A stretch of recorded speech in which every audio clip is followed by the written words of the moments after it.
السلام علیکم ورحمۃ اللہ وبرکاتہ۔ معزز سامعین، محترم ناظرین اور امت مسلمہ کی ماؤں اور بہنوں، آج ہماری 26ویں محفل کا آغاز ہونے جا رہا ہے، جس کے اندر اللہ کے نبی محمد عربی صلی اللہ علیہ وسلم کے عمرۃ القضاء کے واقعے کو بیان کیا جائے گا۔ جیسا کہ آپ نے پچھلے پارٹ کے اندر یہ بات سماعت فرمائی ہے کہ اللہ کے نبی صلی اللہ علیہ وسلم صحابہ اکرام کے ایک مجمع کو لے کر عمرے کے ارادے سے مکہ المکرمہ پہنچے تھے، تو وہاں سے کفار مکہ نے آپ کو واپس بھیجا دیا تھا اور کچھ وعدے کیے تھے اور کچھ معاہدات طے ہوئے تھے۔ اس معاہدے اور اس وعدوں کو صلح حدیبیہ کہتے ہیں۔ کچھ صلح ہوئی تھی، اس میں ایک صلح یہ تھی کہ 10 سال تک ہمارے درمیان جنگ بندی رہے گی۔ آج کے پارٹ کے اندر ہم آپ حضرات کے سامنے آپ علیہ الصلوۃ والسلام کے اس پچھلے سال کے عمرے کی قضاء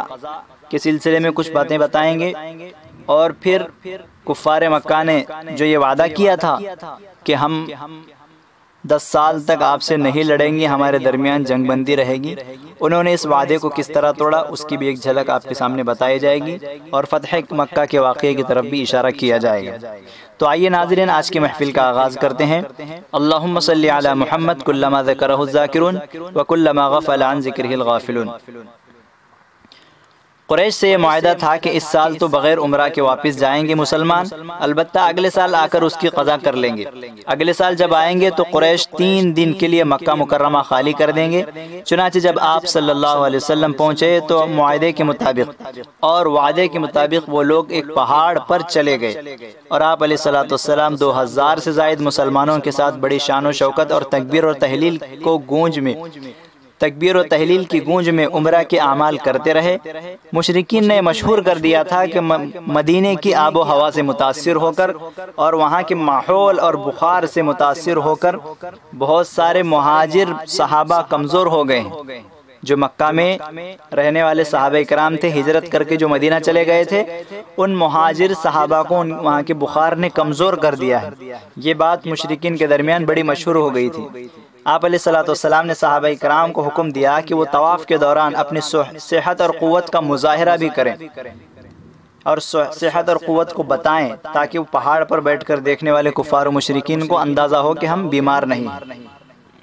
چنانچہ بڑے جوش اور ولولے سے بیت اللہ کا طواف اور صفا مروہ کی سعی کی گئی۔ مشرکین پہاڑ پر سے یہ سارا منظر دیکھ رہے تھے۔ صحابہ اکرام کی ظاہری طاقت اور قوت کے ساتھ ان کے ایمان کی روحانیت اور نبی کی نورانیت، نیز اللہ تبارک و تعالیٰ کے ذکر کی برکت کو دیکھ کر مشرکین بہت خوف زدہ ہو گئے اور اپنی پھیلائی ہوئی افواہوں پر ایک دوسرے کو ملامت کرنے لگے۔ 3 دن کے بعد مشرکین کے طرف سے ان کے نمائندے نے آ کر وعدہ یاد دلایا۔ آپ علیہ الصلوۃ والسلام صحابہ اکرام کو لے کر مکہ سے نکل گئے اور واپس مدینہ منورہ پہنچ گئے۔ مدینہ پہنچ کر آپ علیہ الصلوۃ والسلام دستور کے مطابق اور معاہدے کے مطابق اس معاہدے کی پابندی کر رہے تھے، اور معاہدے کی پاسداری میں آپ علیہ الصلوۃ والسلام کو بعض تکلیف دہ حالات سے بھی گزرنا پڑا تھا۔ مثلا اس معاہدے کے فوراً بعد ہی ابو نصیر نامی ایک صاحب مکہ سے مسلمان ہو کر آئے، کسی طرح مدینہ منورہ پہنچ گئے۔ معاہدہ یہ طے تھا کہ اگر کوئی شخص مکہ سے مسلمان ہو کر مدینہ آ جائے تو اسے مکہ والوں کے حوالے کر دیا جائے۔ یہ معاہدہ طے ہو چکا تھا۔ چنانچہ جب ان کے آنے کی اطلاع ملی تو قریش نے 2 آدمیوں کو معاہدے کے مطابق واپس لانے کے لیے مدینہ منورہ بھیج دیا۔ آپ علیہ السلام اور صحابہ اکرام کے لیے اس پر عمل بہت دشوار تھا کہ ایک مسلمان کو اپنے ہاتھ دشمنوں کے سپرد کرنا، دشمنوں کے حوالے کردہ بہت مشکل بات تھی، مگر آپ نے اس وعدے کا احترام برقرار رکھا اور ابو نصیر کو ان کے حوالے فرما دیا۔ ان سے بڑھ کر یہ کہ ابھی صلح نامہ لکھا ہی جا رہا تھا، ابھی معاہدہ طے ہی ہو رہا تھا کہ اس وقت ابو جندل زنجیروں میں جکڑے ہوئے پہنچے، اپنے جسم کے زخموں کو دکھا کر مسلمانوں سے پناہ لینے کی خواہش ظاہر کی۔ صحابہ اکرام کے دل ان کو دیکھ کر تڑپ اٹھے۔ اس وقت نبی کے قلب مبارک پر کیا حال ہوا ہوگا اور آپ کے دل پر کیا گزرا ہوگا۔ حضور صلی اللہ علیہ وسلم نے انہیں امان دینا چاہا اور انہیں اپنے امان میں لینا چاہا، مگر مشرکوں نے نہ مانا اور کہا کہ وعدہ وفا کرنے کا یہ پہلا موقع ہے۔ آخر آپ صلی اللہ علیہ وسلم نے ابو جندل کو مکہ والوں کے حوالے کر دیا۔ اور انہیں تسلی دی کہ اللہ تعالیٰ تمہارے لیے کوئی راستہ نکالے گا۔ غرض ان تکلیف دہ واقعات کے باوجود آپ صلی اللہ علیہ وسلم نے عہد کا احترام ملحوظ رکھا۔ اس معاہدے کی روح سے چونکہ 10 سال تک مکہ والوں سے کوئی مقابلہ نہ تھا، اس لیے آپ علیہ السلام اپنی توجہ دیگر علاقوں اور دوسرے دشمنوں سے نمٹنے کی طرف متوجہ فرما دی۔ اس عرصے میں مشرکین کی بعض اہم شخصیتوں کو اسلام کے سمجھنے کی توفیق ملی اور وہ مسلمان ہو گئے۔ غرض یہ معاہدہ بظاہر شکست تھا، مگر فی الحقیقت فتح اور فتح مبین کا پیش خیمہ تھا کہ اس کی وجہ سے اللہ تبارک و تعالیٰ بہت بڑی فتح عنایت کرنے والے تھے۔ چنانچہ صلح حدیبیہ میں ایک معاہدہ یہ بھی تھا کہ 10 سال تک آپس میں کوئی جنگ تو نہیں کی جائے گی، نیز عرب کے قبیلوں میں سے جو شخص رسول اللہ صلی اللہ علیہ وسلم کے عہد میں داخل ہونا چاہتا ہے وہ ان کے ساتھ ہو سکتا ہے، اور جو قریش سے ملنا چاہتا ہے اسے اختیار ہے۔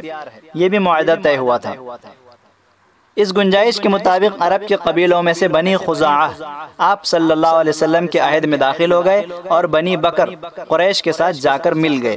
کچھ دنوں کے بعد بنو بکر نے قریش کی مدد سے معاہدے کے اس دفعہ کی خلاف ورزی کرتے ہوئے، یہ جو دفعہ ہوئی تھی کہ 10 سال تک جنگ بندی رہے گی، اس دفعہ کی خلاف ورزی کرتے ہوئے کسی پرانے جھگڑے کا بدلہ لینے کے لیے بنو خزاعہ پر حملہ کر دیا۔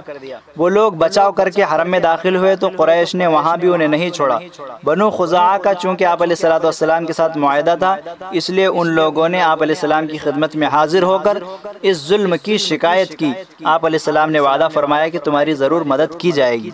آپ علیہ السلام نے ایک شخص کو قریش کے پاس بھیجا کہ تم لوگوں نے معاہدے کی خلاف ورزی کی ہے اور ہمارے قبیلے والوں پر ظلم کر کے ان کے آدمیوں کو قتل کر دیا ہے۔ اب یا تو ان مقتولوں کی دیت یعنی جان کا فدیہ ادا کرو یا پھر ہمارے ساتھ لڑائی کے لیے تیار ہو جاؤ۔ قریش نے دیت ادا کرنے سے انکار کر دیا کہ ہم فدیہ ادا نہیں کریں گے، اور وہ جنگ کے لیے آمادہ ہو گئے اور تیار ہو گئے۔ پہلے تو قریش نے ہی وعدے کو توڑا تھا اور اس کے باوجود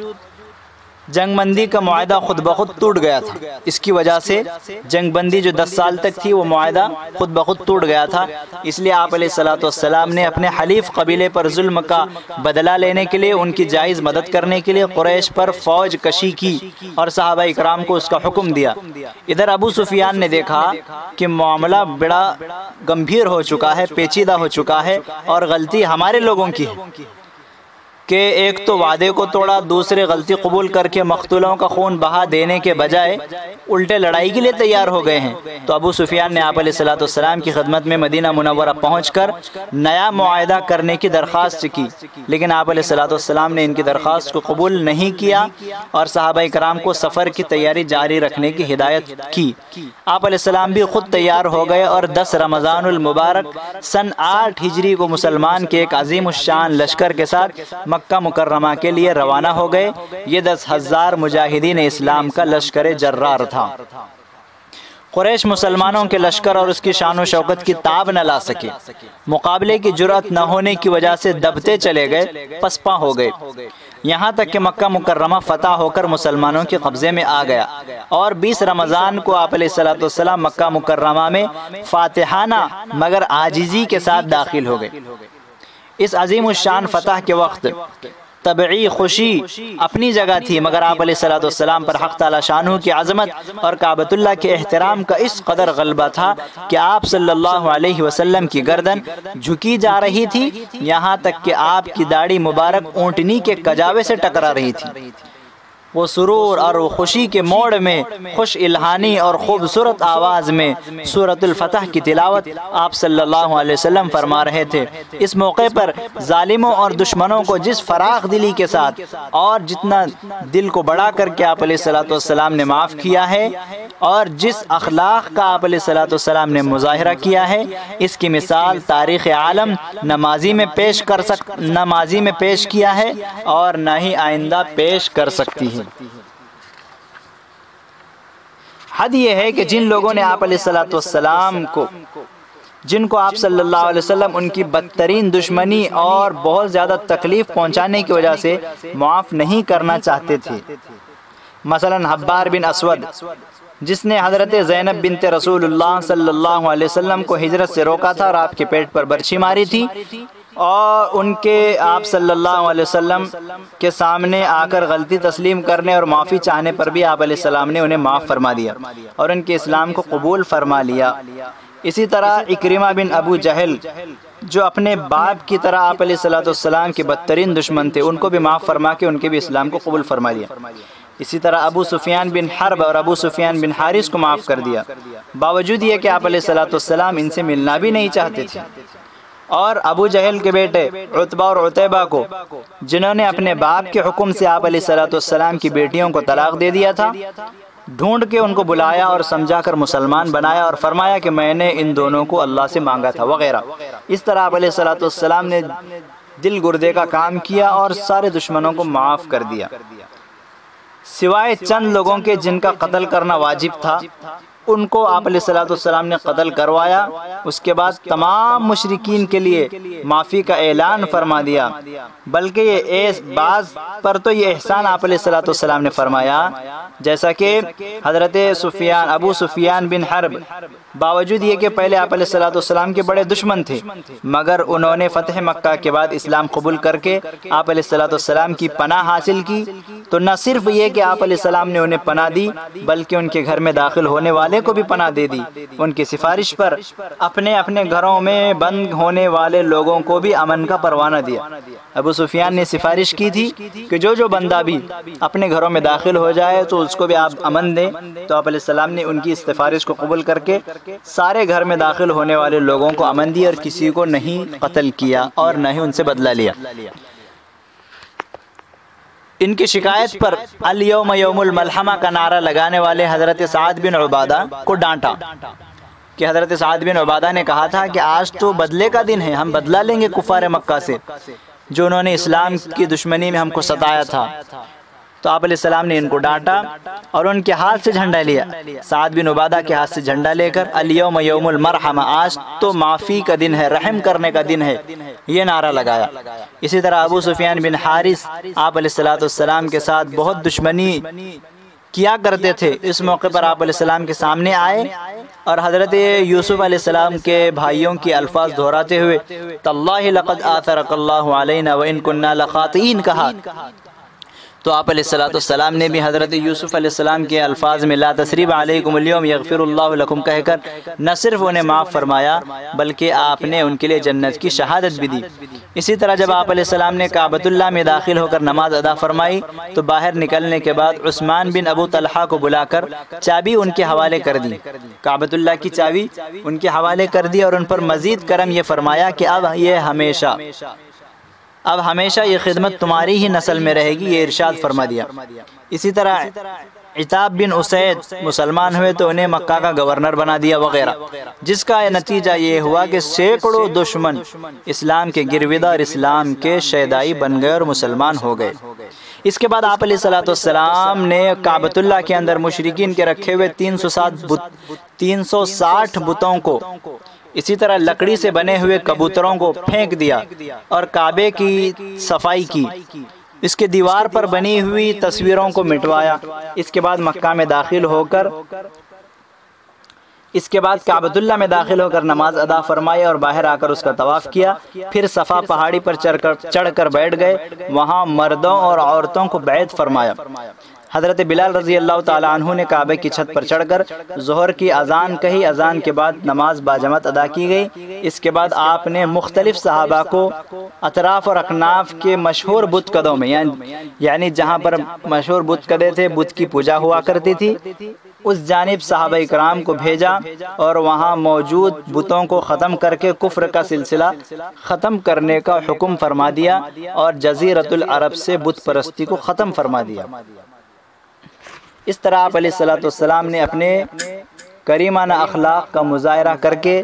جانی دشمنوں کو بھی معاف کیا، اور اس طرح اللہ تبارک و تعالیٰ نے آپ علیہ السلام کو فتح عطا فرمائی، یہی وہ فتح مکہ ہے۔